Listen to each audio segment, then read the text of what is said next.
Wahai orang-orang yang beriman, jika datang kepadamu orang fasik membawa berita, maka periksalah dengan teliti. Musuh-musuh Islam itu selalu menghancurkan nama baik tokoh-tokoh yang ada.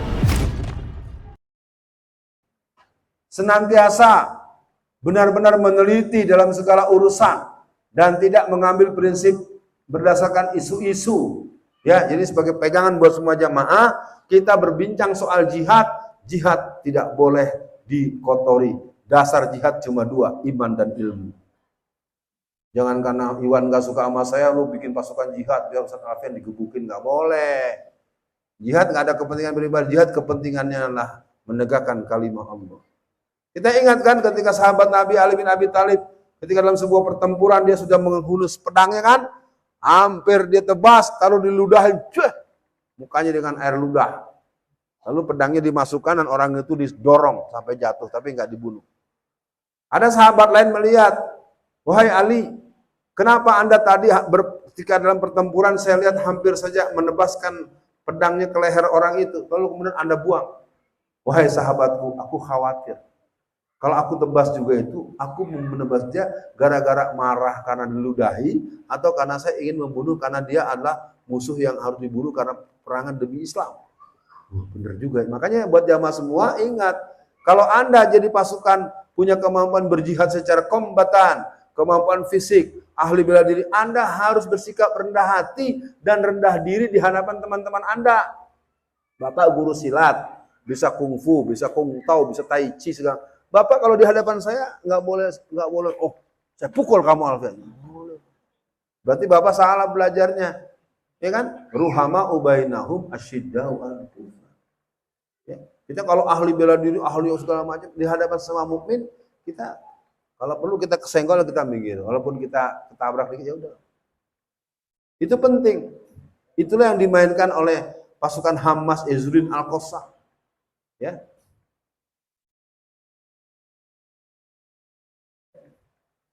Mas, mana tadi? Anak tuh masih ada enggak? Bacain surat Al-Hujurat ayat 6. Ya ayyuhallazina amanu fasikum in ja'akum. Coba, yang keras. Ayo, boleh lihat di situ, boleh hafalan kamu. Surat 49 ayat 6. Mari kita dengarkan sebagai penutup supaya kita punya tanya jawab selama kurang lebih setengah jam. Ayo deh, baca deh. Ya langsung, ayat 6.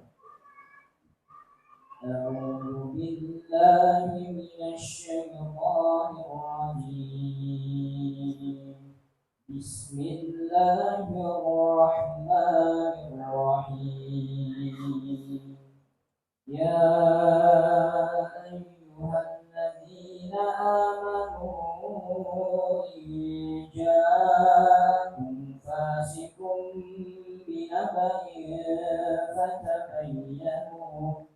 فتبينوا أن تصيبوا قوما بجهالة فتصبحوا على ما فعلتم نادمين. Terima kasih. Wahai orang-orang yang beriman, jika datang kepadamu orang fasik membawa berita, maka periksalah dengan teliti. Habib Rizik begituan dengan Firza Hasan. Udah ikut percaya aja. Bohong. Ya. Saya katakan, saya adalah orang yang mungkin kalau boleh dibilang bukan anak baru lah dalam pergerakan Islam di Indonesia ini. Bukan senior banget, bukan tua banget, tapi sudah 40 tahun saya beraktivitas. Musuh-musuh Islam itu selalu menghancurkan nama baik tokoh-tokoh yang ada. Jadi kalau nanti terdengar, Ustaz Iwan hati-hati manggil Alfian, Alfian itu didikan intelijen, crack. Ya. Artinya kalaupun memang saya berteman, jangan dulu difitnah begitu. Nah, kalau Ali Muhtar ngabalin bagaimana? Ya, kita tabayun dulu sama dia, tapi kelihatannya agak berat. Dia marah-marah mulu sih.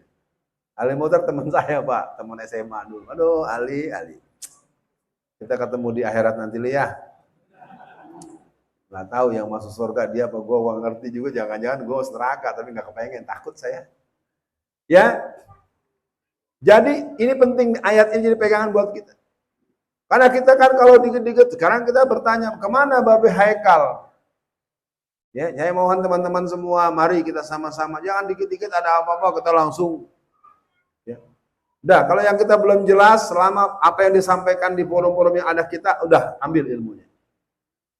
Ya, kalau saya dari dulu macam-macam lah, saya lah, Antek Cendana, saya lah. Gak ada, orang saya P3 dari dulu, mana ada Cendana P3. Cendana mau Golkar. Betul nggak Pak? Bapak nggak pernah dibilang iya, emang iya. Kalau orang yang dianggap pendukung Soeharto ya Golkar bukan P3. Ya, udahlah itu cerita masa lalu. Yang jelas, hei orang-orang yang beriman, jika datang padamu berita kepadamu, ayo berita tersebut diperiksa dengan teliti. Siapa yang bawa, apa isinya. Dan memang luar biasa. Makanya ketika Hermansyah, dosen telematika ITB membuktikan bahwa video mesum yang berhubungan antara Habib Rizik dengan seorang perempuan itu adalah BOBOHONG. Bohong. Yang bohong beneran gak ditangkap, orang yang bohong-bohongan beneran 4 tahun penjara. Dan bilang alhamdulillah sehat aja, ya emang negeri ini udah gila ini, ya. Makanya kalau kita nggak berani terus ya kita kalah terus. Ya, apa maksudnya? Agar kamu tidak menimpakan satu musibah kepada satu kaum tanpa mengetahui keadaannya dan menyebabkan kamu menyesal atas perbuatanmu itu.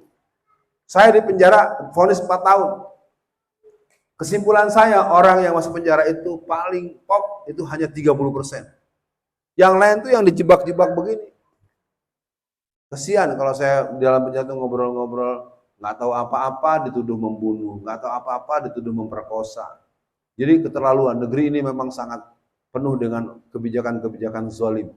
Aparat-aparat di semua jenis instansional sungguh sangat sering memperlakukan rakyat dengan cara yang kejam. Dan kita mohon keadilan kepada Allah, kalau dia tidak bisa diadili di dunia, kita akan menyaksikan dia nanti, terserah Allah. Tapi kita tentu tidak mau orang yang jahat, yang korup, yang zalim, lalu dia masuk surga melenggang. Sorry. Kita minta biar dipanggang dulu dari sana ya. Tapi kita juga belum tentu masuk surga ya.